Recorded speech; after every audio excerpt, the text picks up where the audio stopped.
Right, in this video we're going to solve quadratic equations. Quadratic equations are of the form ax squared plus bx plus c is equal to 0. So in the first case b is equal to 0 and in the second case c is equal to 0.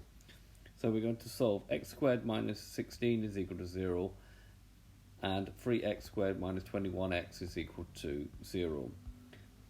Now these equations should be solved by factorization.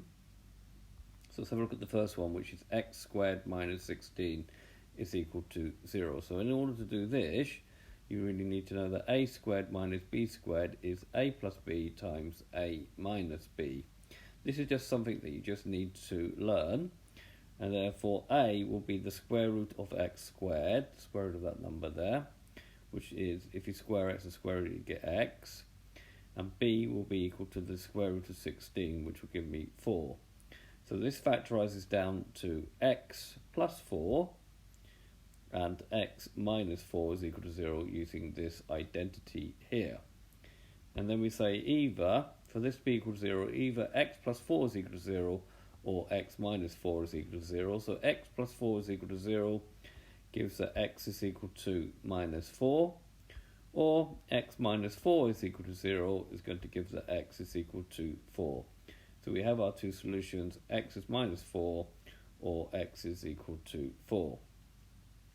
Right, for 3x squared minus 21x is equal to 0, if we take this one up and then split it into 3 times x times x times x because it's x squared, bring down our sign here, and then 21 can be split into 3 times 7, so 3 times 7 times x is equal to 0. Right, we'll now pair up common factors. So we've got 3 and 3, and an x and an x. We take that out, and what are we left with? We're left with an x minus 7, close the bracket, is equal to 0. So either 3x is equal to 0, well, that means that x was equal to 0, or x minus 7 is equal to 0, which gives that x is equal to 7. So we have our two solutions.